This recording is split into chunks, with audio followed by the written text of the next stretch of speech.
শার্পটা কি সেটা কি বলো, কি কি ছিল?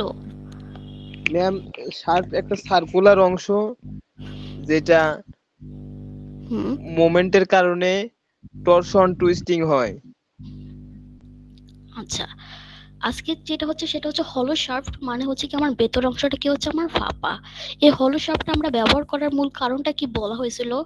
এটা মূল কারণটা হচ্ছে যে যখন আমরা সলিড শার্পটা ব্যবহার করি সেটা হচ্ছে কি আমার ওয়েটটা অনেক বেশি হয়, যার কারণে কি হচ্ছে আমার টর্শনটা মানে কম হচ্ছে। এবং এটা কি হচ্ছে যদি এটার মধ্যে কি হচ্ছে আমার টুইস্টটা অনেক পরিমাণ বেশি হচ্ছে। আমরা ওয়েট কম এবং স্ট্রেন বেশি পেতে চাই, এবং যদি আমার টুইস্টটা কম পেতে চাই তখন আমরা সেখানে কি ব্যবহার করি?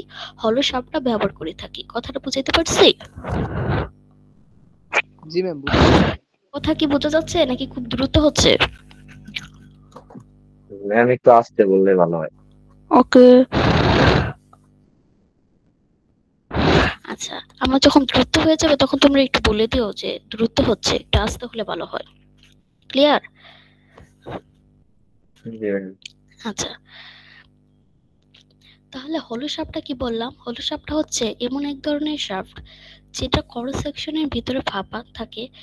আর ভেতরে কি হচ্ছে ফাঁপা থাকার কারণে আমার কি হচ্ছে ওয়েটটা কম হয়, যার কারণে আমি কি হচ্ছে এটার মধ্যে পর্যাপ্ত পরিমাণ সলিড সার্ভ থেকে স্ট্রেনটা বেশি পাচ্ছি, এবং পাওয়ার ট্রান্সমিটটা কি হচ্ছে খুব ভালোভাবে আমাকে ট্রান্সমিট করা যাচ্ছে। আচ্ছা, এই হলো শার্পটা ব্যবহার করার মূল উদ্দেশ্যটা হচ্ছে কি আমার যেন এটা ইকোনমিক হয়, এবং আমি একই পরিমাণ শার্প কম ম্যাটেরিয়াল দিয়েও যেন আমি বেশি পরিমাণ স্ট্রেন পেতে পারি, এবং সেখানে যেন আমার টুইস্টটা কম হয়। যদি আমার টুইস্টটা অনেক পরিমাণ বেশি হয় তাহলে সেটা কি হচ্ছে যে কোনো সময় ভেঙে যেতে পারে, আমার ট্রান্সমিটটা ভালোভাবে হবে না।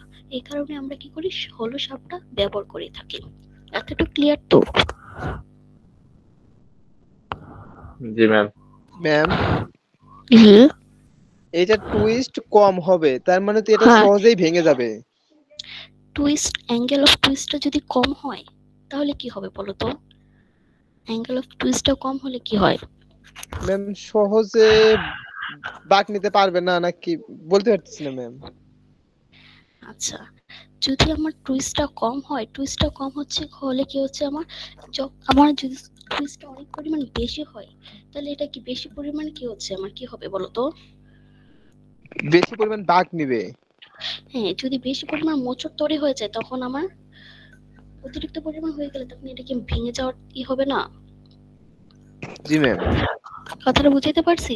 এটা হলো সবটা মূল এটা হচ্ছে যে আমার স্ট্রেনটা বেশি হবে কিন্তু টুইস্টটা কমাবে। ক্লিয়ার এতটুকু? হ্যাঁ ম্যাম, ক্লিয়ার। টুইস্টটা যদি বেশি হয় তাহলে আমার কি হচ্ছে পাওয়ার ট্রান্সমিশনে ভাইব্রেশনটা অনেক বেশি হয়। কথাটা ক্লিয়ার? জি ম্যাম। জি ম্যাম। এই ভাইব্রেশন কমানোর জন্য, ফ্রিকশনটা কমানোর জন্য কি হচ্ছে আমার টুইস্টটা যেন কম হয়, এই কারণে আমরা কি করি হলো শার্পটা ব্যবহার করে থাকি। এবার আসো আমরা সলিড যে সার্কুলার যে শার্পটা ছিল সেটা যে ফর্মুলাটা ছিল শেয়ারিং স্ট্রেসের জন্য, সেই ফর্মুলাটা কি ছিল? টাউ সমান সমান কি ছিল? টি আর বাই জে ছিল না? মনে আছে জি খাতা? Ma'am. T R by J, সেই ফর্মুলাটাই আমরা এখানে লিখতে পারি কি 60 টি/π/d কিউব। এই জিনিসটা কি বুঝতে পারছো? দেখো তো 60 16 টি/π/d কিউবটা কি হয়েছে বুঝতে পারছো? এটা টি আর বাই কি বলছিলাম জে না, জে হচ্ছে কি পোলার মোমেন্ট অফ ইনার্শিয়া, মানে কি পাই d⁻4/32। আর আর জায়গায় কি লিখতে পারি d/2, তাহলে কাটাকাটি গিয়ে কি হচ্ছে আমার 16 টি/π/d কিউব। এতটুকু কি বুঝাতে পারছি? জি ম্যাম। আচ্ছা, যদি হলো হয় হলোটা কি হচ্ছে আমার বাইরে একটা আউটার ডায়ে থাকবে, একটা ভিতরে কি আমার ইনার ডায়ে থাকবে, তাই না? জি ম্যাম। আচ্ছা, এটা তো আমরা বুঝতে পারছি। এতটুকু দুইটা সূত্র তো বোঝা গেছে। জি ম্যাম। এই দুইটা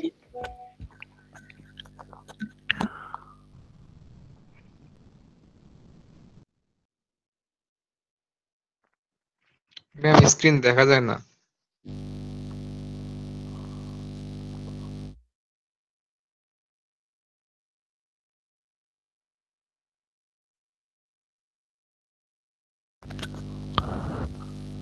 স্ক্রিন দেখা যাচ্ছে না?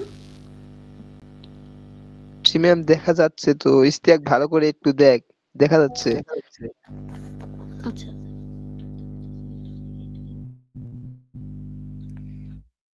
এই স্ক্রিন তো দেখা যাচ্ছে, তোমার কি নেটের প্রবলেম? আগে মনে হয় নেটের কোনো সমস্যা, দেখা যাচ্ছে। আচ্ছা আচ্ছা, এতটুকু তো বুঝতে পারছি যে এই দুইটা ফর্মুলাটা, তাই না? ক্লিয়ার এতটুক? জি ম্যাম।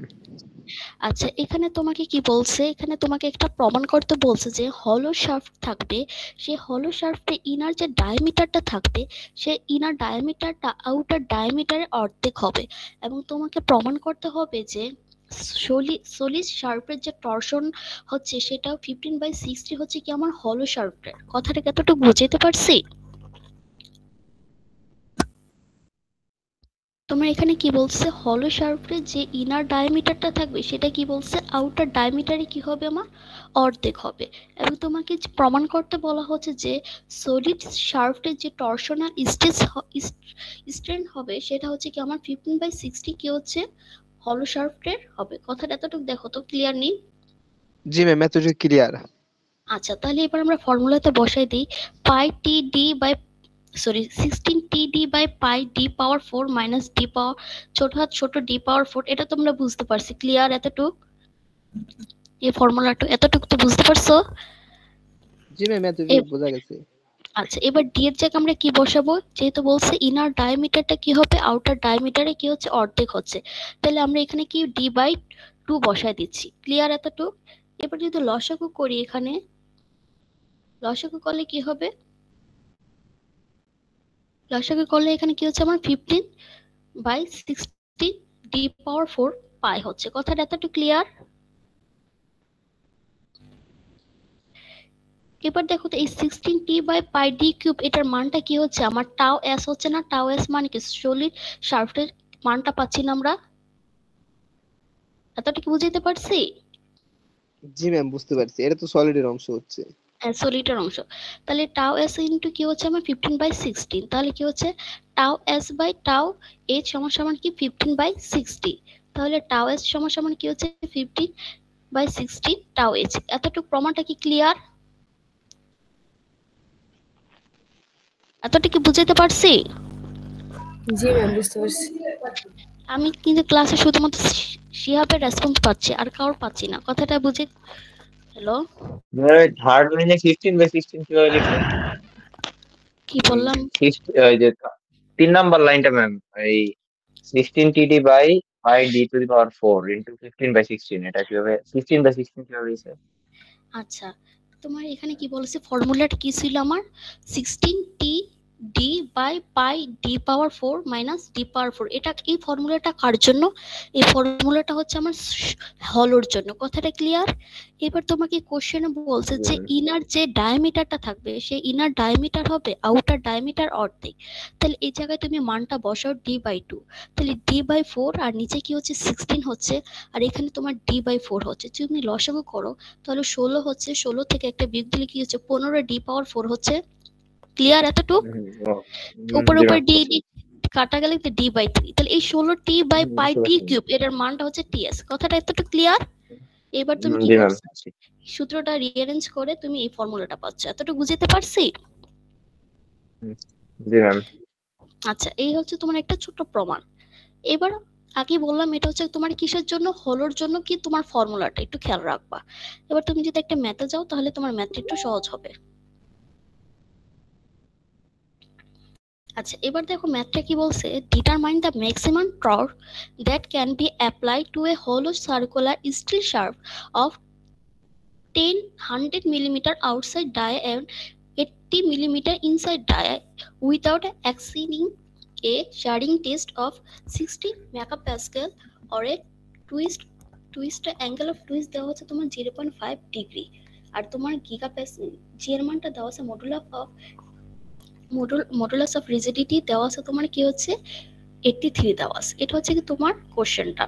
এখান থেকে তোমাকে ম্যাক্সিমাম টর্ক বের করতে হবে একটা কি দিয়ে, তোমার শেয়ারিং স্টেজ দিয়ে, আর এটা তোমাকে বের করতে হবে অ্যাঙ্গেল অফ টুইস্ট দিয়ে। তারপর এই দুইটার মধ্যে দেখবো যেটার টর্কের মানটা মিনিমাম সেটা হচ্ছে কি আমার ম্যাক্সিমাম টর্ক। কথাটা এতটুকু ক্লিয়ার? জি ম্যাম, বুঝতে পারছি। আচ্ছা, তাহলে ফর্মুলাটা কি বলছিলাম? হলোর জন্য ফর্মুলাটা কি হচ্ছে আমার 60 TD/π d⁴ ক্লিয়ার? এখানে তোমার শেয়ারিং স্ট্রেসের মানটা কত দেওয়া আছে? 60 মেগাপ্যাসকেল। তোমার এখানে কি দেওয়া আছে? 60 মেগাপ্যাসকেল। সবগুলোকে আমরা কি করব? মিটারে নিব। দেখি কি করছি, 60 × 10⁶ দিয়ে গুণ দিয়েছি। এতটুকু ক্লিয়ার? এবার ma'am. তোমার কি হচ্ছে, টি আর ডি এর মানটা কি, আউটার ডায়ামিটার তোমার কত দেওয়া আছে? 100 মিলিমিটার। তাহলে মিলিমিটারকে মিটারে নিছি, আর 0.1 ইনার ডায়ামিটারটা কি হচ্ছে? মিলিমিটার নিচ্ছি। তাহলে তোমার এখান থেকে কি হচ্ছে, টর্কের মানটা পাচ্ছি কত? 6955। এটা তোমার কি দিয়ে বের করছে? আমরা শেয়ারিং দিয়ে। কথাটা এতটা ক্লিয়ার? জি ম্যাম। জি ম্যাম। এবার তোমার আরেকটা Yes, কি ma'am. দেওয়া আছে? অ্যাঙ্গেল অফ টুইস্ট দেওয়া আছে না? এবার অ্যাঙ্গেল অফ টুইস্টের ফর্মুলাটা কি জানি বলো তো? TL/GJ। এই ফর্মুলাটা তো আমরা জানি, তাই না? জি ম্যাম। আচ্ছা, এবার তোমার কি যে থিটার মানটা তোমার কত দেওয়া আছে? ডিগ্রিতে